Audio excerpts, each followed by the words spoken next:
I'm Jayson Jorgensen. It is once again time for Husker Chat, brought to you by Acres Equipment, as we take a look at Husker football with Sean Callahan of HuskerOnline. Nebraska coming off that tough defeat on Saturday against Northwestern in Ireland. Sean, we'll get to the game, but how about your trip? I saw some of the posts you had on social media. Other than the game not turning out, it looked like you had a pretty good time. Yeah, I'm still flushing the Guinness and the Jameson out of me and the fish and chips, but it was great. I mean, honestly, I was telling somebody it was like going on a trip to like New Orleans for a week or something. Just you could walk into fun no matter where you were at. People everywhere, Husker fans everywhere. Just great Nebraskans made the trip. Nebraska fans from around the country, not just from the state. So had a lot of KRVN listeners approach me even out there. So it was great to meet so many fans that made the trip. It was unfortunate Nebraska couldn't get the win. But it was a once in a lifetime experience for the 12, 15,000 fans that made their way out there. Have you heard from the organizers at all? I know they'd kind of like to maybe start to do this with Big Ten teams once a year. Do you think that's possible and feasible? Well, Kevin Warren was there at the game, and then, another high up person from the Big Ten was there the whole week. So I think when you look at what the ratings are, what this game polled, it was the second highest rated Nebraska game from, last year's Ohio State game was the only game that drew a higher number. And that was a big noon kickoff in the middle, November area. So when you see that, I think the Big Ten's like, look, we could play this game in Dublin every year and draw a humongous rating for our television partners.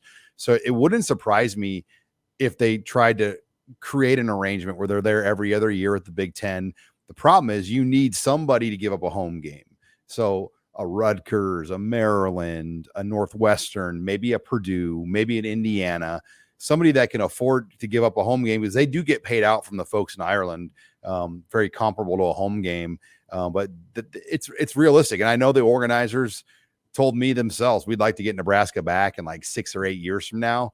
It's not something you can do like every 4 years. I mean, Nebraska's not Notre Dame. Notre Dame's back next year in this game. But I do think everybody sees big time potential if you get Power 5 on Power 5 in Dublin, Ireland. All right, let's take a look at the game. Nebraska got up to a good start, could not maintain it. Northwest came roaring back. What's the biggest takeaway that you see from this loss for the Huskers? Well, line of scrimmage really jumped out to me. I thought Nebraska would be better up front. I didn't expect them to get pushed around on defense, stopping the run. I thought their pass rush would get home more. Nebraska only blitzed 6 times on passing plays. So they tried to get home, on 38 pass plays for the most part with a front four. Well, the front four got one quarterback hurry, and it was that 3 and out, or that quick punt they forced to start the third quarter when Garrett Nelson finally got home on an inside pass rush move. So that surprised me. I also was surprised that Nebraska's offensive line just couldn't get that push. That series by the goal line where they rammed Jacques Wejian and others on that left side like 3 times in a row, and they didn't get in. And then they had to go to that Casey Thompson option run, I believe on a 4th down. That was alarming that, hey, you can't just run it at these guys. So they've got to get the run game tuned up, the line of scrimmage game tuned up this week. I think Northwestern was better up front than anybody expected them to be. So I don't know if that's a good thing or a bad thing, but this week they've got to put it together and be more consistent. About the morale of this team and really this fan base, folks expected Nebraska to win that game, especially with all the changes that Scott Frost had made in the off season. What's your read on where this team is at getting set for this matchup with North Dakota? Yeah, they lost by 3, and I think everybody was surprised that point spread was at 13, because the series has always been a 3 to 7 point game, no matter what the year, other than last year for the most part.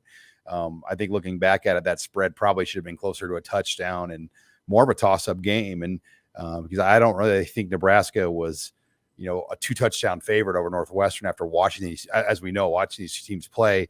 But yeah, it's a blow. And we knew how much this game meant in the big picture. Nebraska needed this game. They had to come out of there with a win. And the biggest thing is a win was going to deliver a month of happiness. And in the Scott Frost era, it's been a long time where we've had like an entire month where you say, man, I really like Nebraska football right now. And now for the next 2 weeks, everyone's going to be mad. they're going to be like, oh, you beat North Dakota. Oh, you beat Georgia Southern. Oh, you're going to get killed by Oklahoma. Like it's just going to be a naysayer approach until they prove it. And that's the unfortunate thing if you're in the program right now. So really they've got to win these next two, and they're going to get a shot at Oklahoma or against Oklahoma and Lincoln to kind of amend this loss. And that's how you bring the season back. But they've got a long ways, Jason, as we know, to get to that point. How about this matchup with North Dakota? I thought Scott Frost made an interesting joke at his press conference. He says, "Hey, they've lost a lot of close games. How does one do that?" But how do you see this matchup as Nebraska really tries to right the ship on an opening day, which might not be the opening day that folks were looking for? Yeah, I mean, it's a competitive team, that will hover around 500 and the toughest conference in FCS. I'm not saying that they could come in and beat Nebraska, but Nebraska has to be ready to roll. I mean, the point spread is like 21.5. So, it's not like this is not Fordham. This is not Bethune-Cookman. This is probably the best FCS team in terms of quality of league Nebraska has played since South Dakota State almost beat Bo Pelini's teams a couple years back. So they've got to come out and execute. I think if they can handle the line of scrimmage and get home with their pass rush, that's a big start right there. But they've got to win up front. They've got to establish a running game rhythm in this game, Jason. Those are probably my biggest things that need to come out of this game. All right, we'll see how it shakes out at Memorial Stadium. Hopefully Nebraska can pick up the win. Seems hard to believe they've dropped 7 in a row. It's a long time since Nebraska's won a football game. Everybody needs it, no doubt. And then the night game the week after, they've got to get a little bit of a rhythm going where you leave that stadium Saturday saying, okay, they made some big improvements and they played well. They've got to make this game look like what it needs to look like.